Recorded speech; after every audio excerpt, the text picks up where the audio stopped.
Hey everybody, welcome, welcome to Hidden Horror. Thank you for spending this time with me. I appreciate that. Let's get started.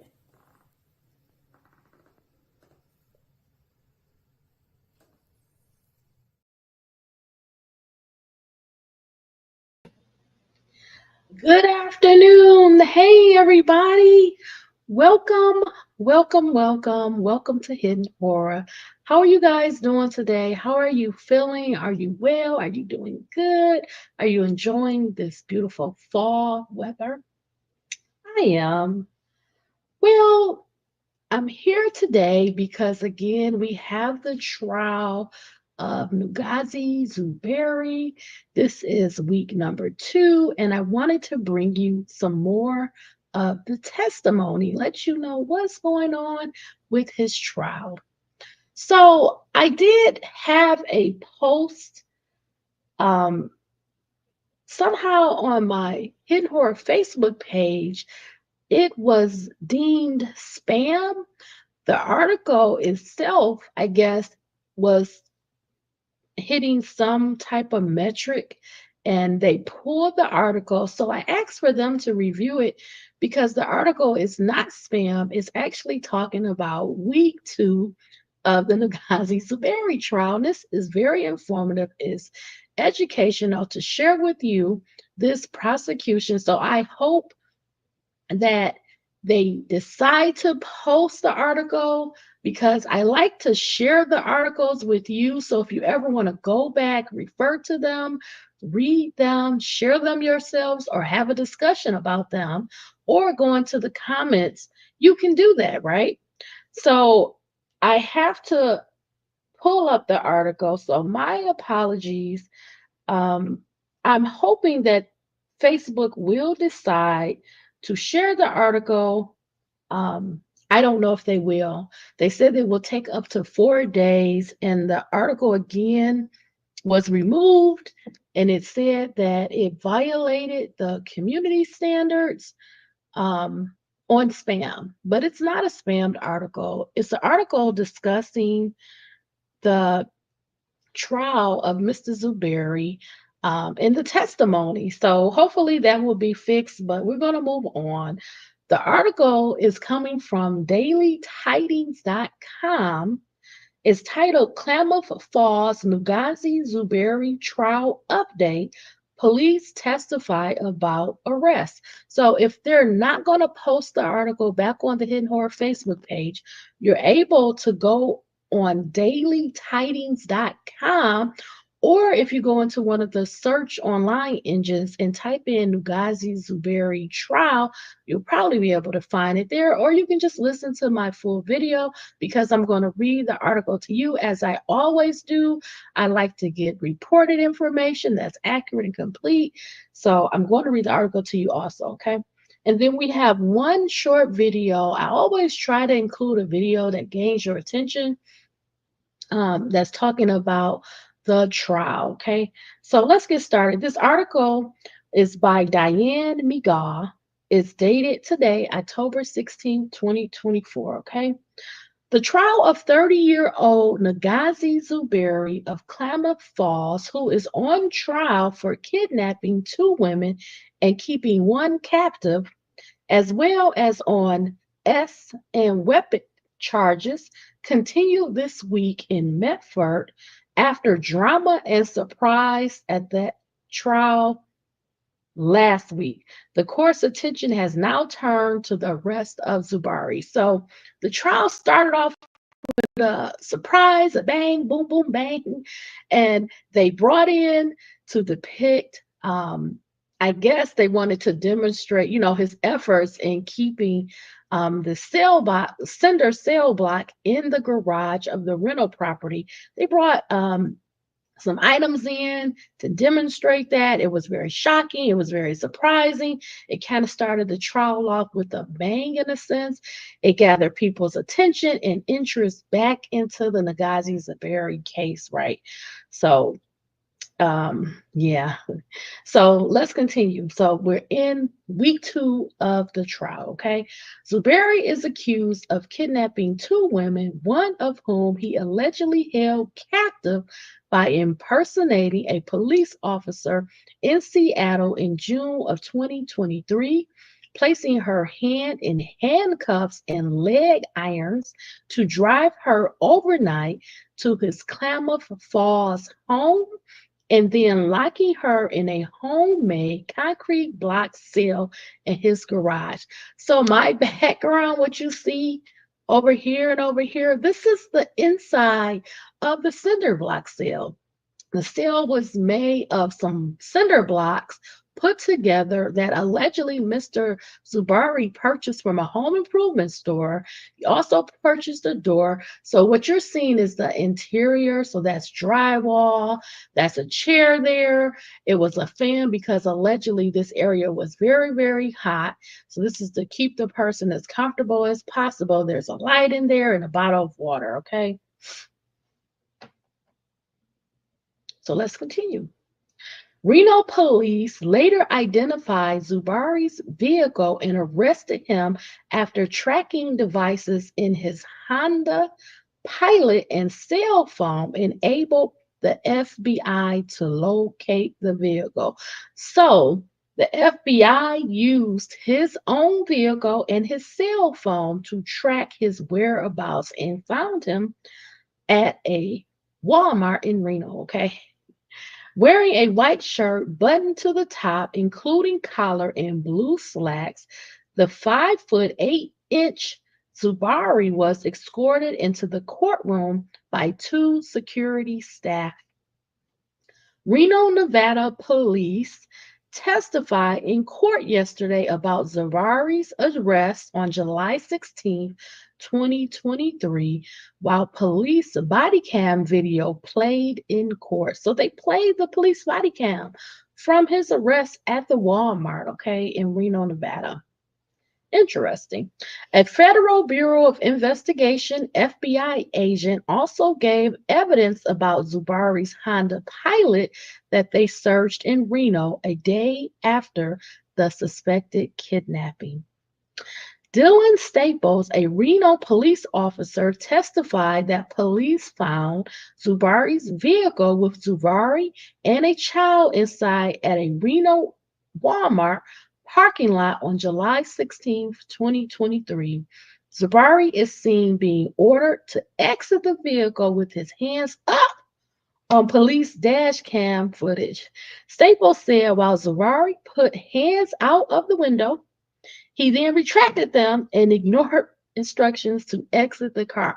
He didn't want to get out of the car. There was actually a standoff about an hour, and I'll let them tell you. I'm not going to testify, okay? Just telling you what I read, what was reported in past videos, okay? A 1 hour standoff followed, during which Staples spoke to Zubari and his woman partner, Alicia Westfall, who was in the parking lot, insisting that Zubari let the child go from the vehicle. In the police video, Zubari can be heard saying that if he left the car, he was finished, could get shot, go to jail, and that his life was basically over. So I'm going to interject right here and say he knows what's up. He knows what he has done, his actions, what led up to the FBI locating him, finding him, and now coming to arrest him. He knows about the abduction, the kidnapping of the victim. That's why he's saying, listen, if I leave this car, I'm done. I'm finished. I'm about to go to jail. I'm going to get shot possibly, and my life is over. I'm about to do some serious time for what I have done. Allegedly, these are my thoughts. This is me going into the mindset of Mr. Zubari to figure out what he's thinking, how he's feeling. He's overwhelmed. He's been caught.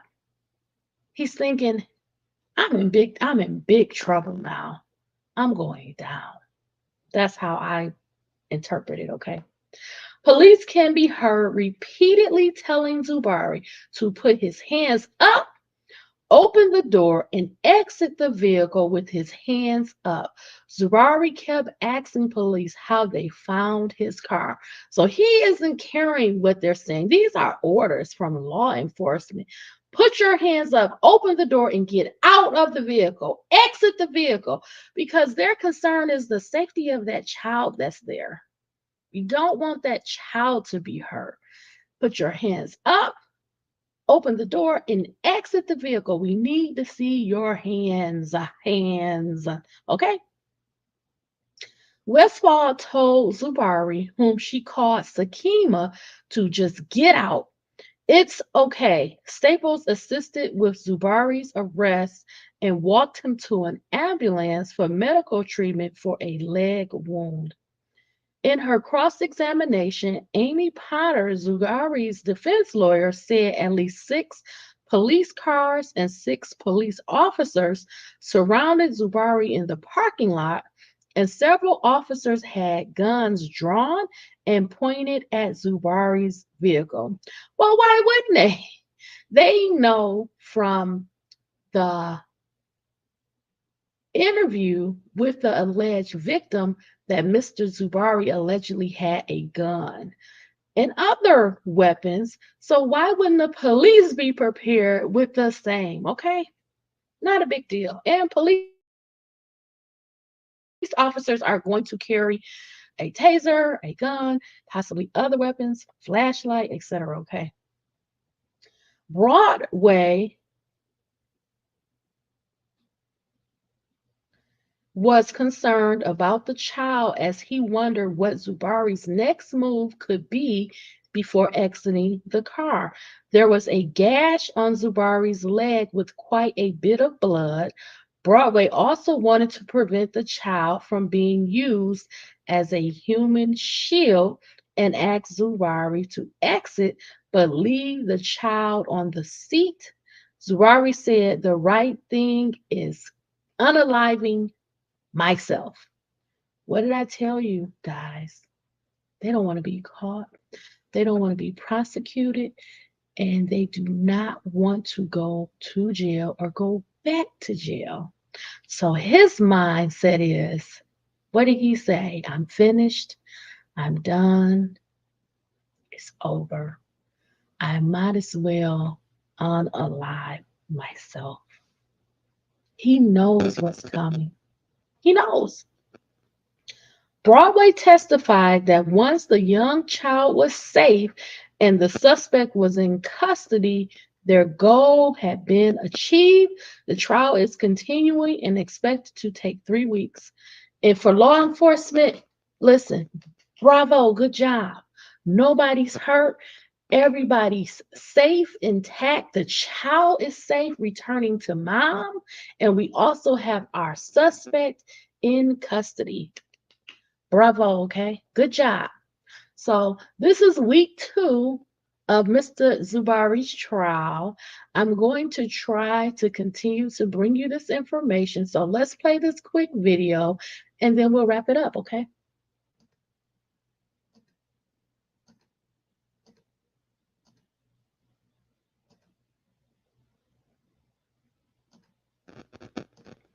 This video is by Newswatch 12.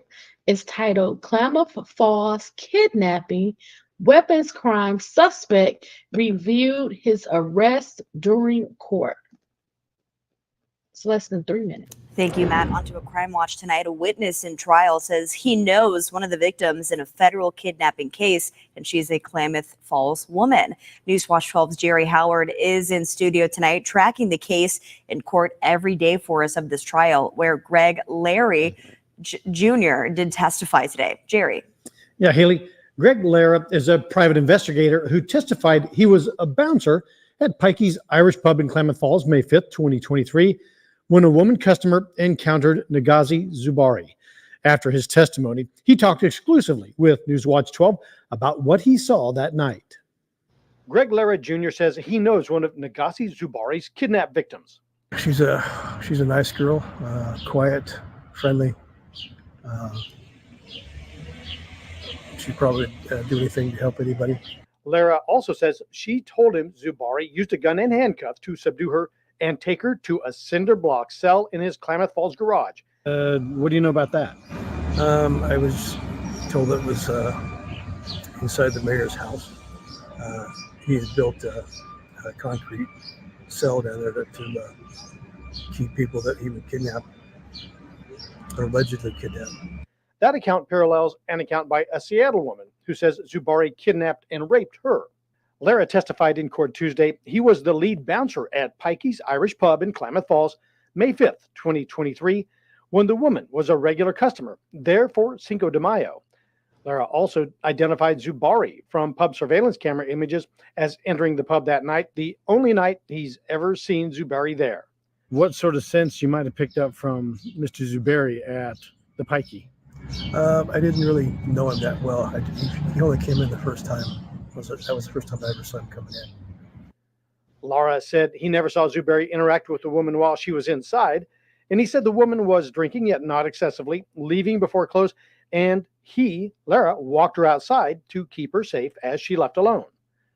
Lara testified he was later asked for Pikey surveillance video, and though it never showed Zuberi and the woman interacting inside.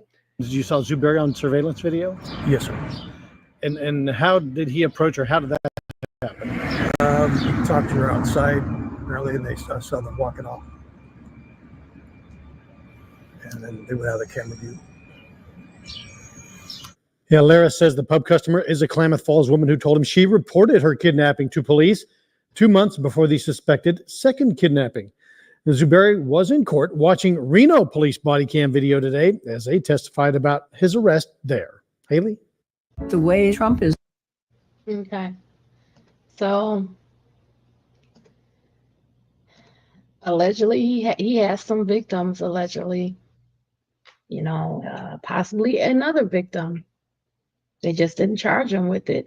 I remember in August of 2023, Mr. Zuberi allegedly tried to escape the jail where he was housed.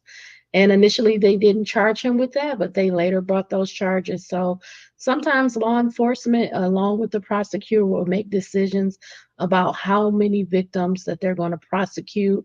If they feel they're going to have a lengthy sentence with possibly convicting him of these charges, they may not pursue other potential cases that involve other victims. I don't know. I guess we will see. We will see where this goes, because they could always charge him later if there's another victim, and they don't get convictions in these 2 incidents that they already have in front of him, plus the alleged escape too. So we will see. So I will try to keep you up to date with what's going on with the trial. This is week 2. They're estimating it's going to be about 3 weeks for the trial in its entirety. So hopefully we will get more testimony being released and more updates. It's not a lot of information, a lot of details, but we do have some. So I'm grateful for that. And then we will see what is going to be Mr. Zuberi's defense, who will take the stand on his behalf. Will he take the stand? I don't think so, but we will see, right? I'm very interested to know if he's going to take the stand. If he doesn't take the stand, I believe he will regret it, because if Mr. Zuberi is convicted, he may receive a large amount of years. So he may regret not taking a stand if he doesn't do it, but we will see. We will see if he takes a stand or not. But I will try to keep you posted with any other testimony that comes out that I can share. Okay. Please remember, stay smart, stay safe, stay savvy, be well, all my friends. Please be safe. Take care of yourself and your loved ones. Okay. Have a good day, everybody. Bye.